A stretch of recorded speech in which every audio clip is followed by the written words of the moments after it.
Oh, hello. My name is Mara and welcome to Books Like Whoa.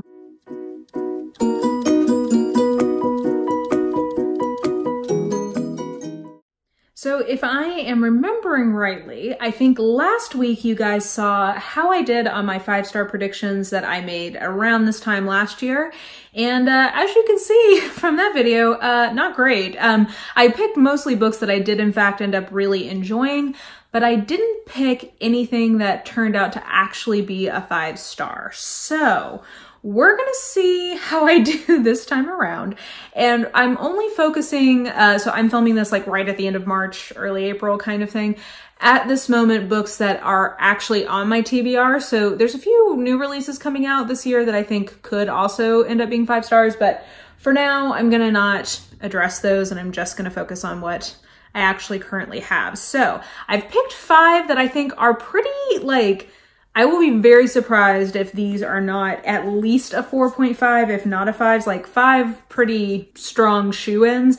And then I've also picked 5 that I think, depending on how I do with them, could be 5 stars, but I don't know, we'll see. They're like my more risky picks. So with that in mind, let's dive on in. And sorry, I just realized I didn't actually say this and I probably should, which is for me, 5 stars is defined as an all-time favorite. So a 4-star is really, really good. A 4.5 star is a favorite of the year, and a 5-star is an all-time favorite, like one of my very favorite books.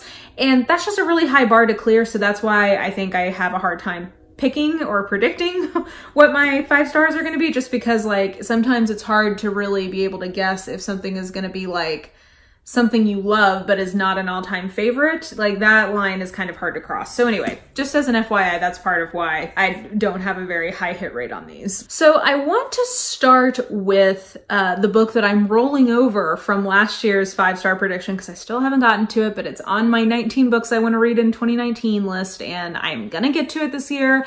And I'm excited because I truly do think this is going to be a 5-star read for me, and that is Cold Comfort Farm by Stella Gibbons. Just everything I know about this in terms of its humor and its time period and its setting tell me that this is something that I will absolutely love. So I'm really excited. I'm going to the UK for a work trip here at the end of April, and I'm thinking that I may read that on that trip, just like, because it's very British humor from what I can tell. So I just think mood and setting wise, that might make it even better for me. So I'm gonna roll that one over. And then in terms of my next pick, which is Difficult Women from Roxane Gay, I think that this is almost certainly a shoo-in for 5 stars, maybe my most certain 5 stars out of any of these, because I gave Aidi a 5-star, I gave Hunger a 5-star, and I gave Bad Feminist, I can't remember, either a 4 or 4.5, and I gave Not That Bad a 4-star. So like,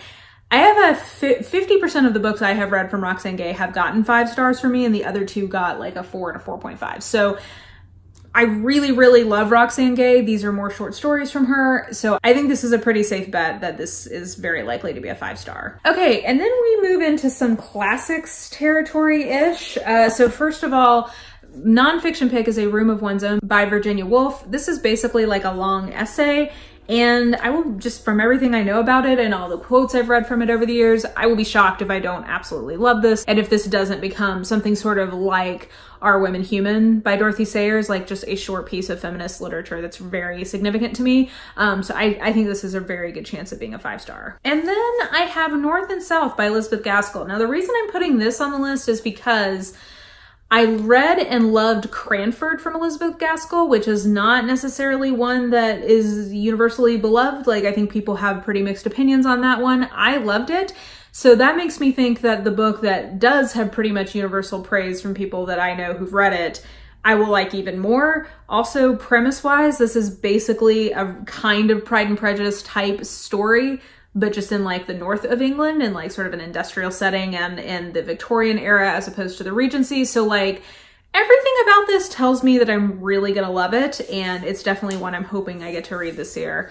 just because, yeah, I really want to have read this because I think I'm going to love it. Last of my sort of like ones I'm pretty confident are going to be at least a 4.5, if not a 5-star.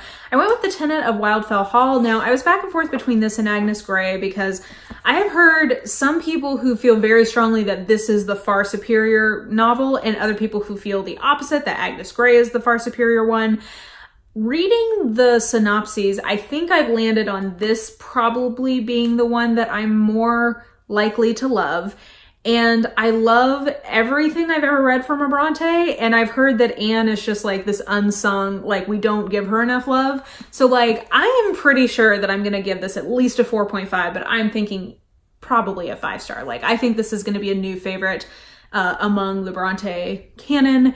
And yeah, I definitely want to get to this one this year because I think I'm going to love it. Okay, and then we're going to move into 5 picks that I think I'm still very confident I'm going to really like all of these, but I'm less confident that this is going to be a 4.5 or a 5. I think that these will, I'm guessing these will all be at least a 4. And I think they potentially, depending on how they hit me, have the possibility to get up into that 4.5 or 5-star range. So the first one is a piece of nonfiction, and that is Slouching Towards Bethlehem by Joan Didion. So I have read The Year of Magical Thinking and really didn't like the book, but really liked her voice and her writing. And Joan Didion is somebody who I want to read her sort of like classic pieces, which include Slouching Towards Bethlehem and The White Album. Those are really the 2 main ones I want to get to from her. And yeah, I think that I think if nothing else, I will deeply admire the writing in this. And I'm hoping that because it's different content that I'm gonna also just really love the actual book. Okay, and then I've got another classic pick, and that is Maurice by E.M. Forster. Somebody told me that the English pronunciation of this is Maurice, which is just bizarre to me, and I don't think I can really make that change. So I'm gonna continue to call this Maurice. I really, really enjoyed Howard's End this year, which we read for my book club that I'm in.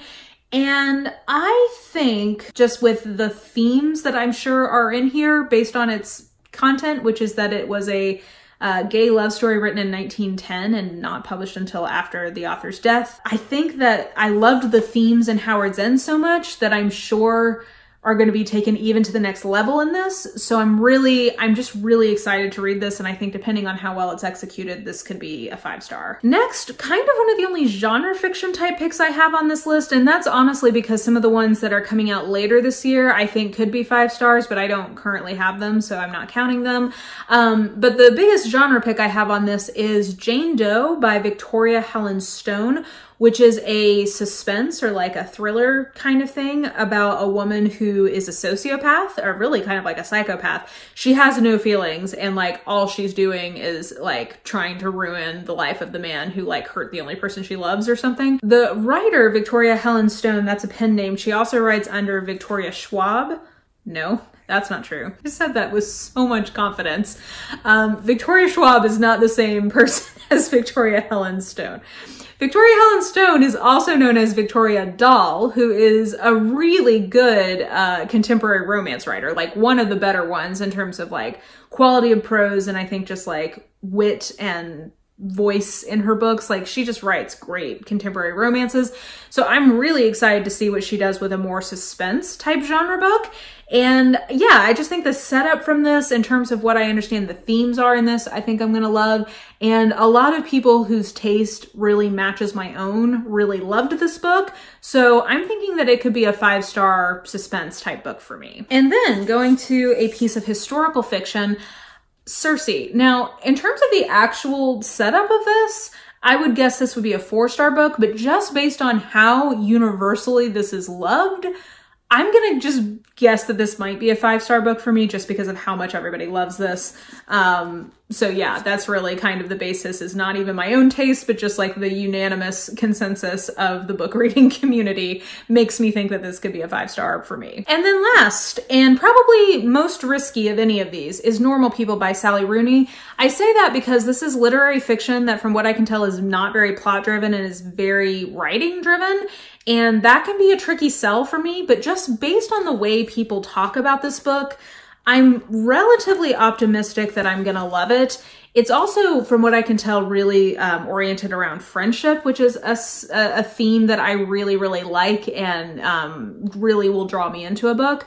So this is like my biggest risk, because I could see if I don't connect with the writing style, this just being a total miss. But I think if I like the writing, this could be a 5-star. So there you go. Those are 10 books that I think possibly could be 5 stars for me. I will check back in around this time next year, because hopefully I will have read all of those by this time next year, and just tell you how I did with them. We saw from last year's that none of these are a sure thing, because I'm not necessarily great at predicting what a favorite will be. But if I had to say the one on this list that I think I am most confident will be a 5-star, it would be Difficult Women by Roxane, and that's just based on my track record with her. So that's my guess. Stay tuned to next year and we'll see how I do. But anyway, definitely let me know if you guys have any predictions on this list of what you think I will like the best, or if you have any of your own 5-star predictions from your TBR. Definitely let me know that as well. And yeah, I think that will do it. I hope you enjoyed this video, and if you did, please like, subscribe, follow me on the social medias if you are so inclined. I have all that information listed in the description box below, as well as over there. So yeah, I hope you guys have a great one, and I will just talk to you soon. Bye!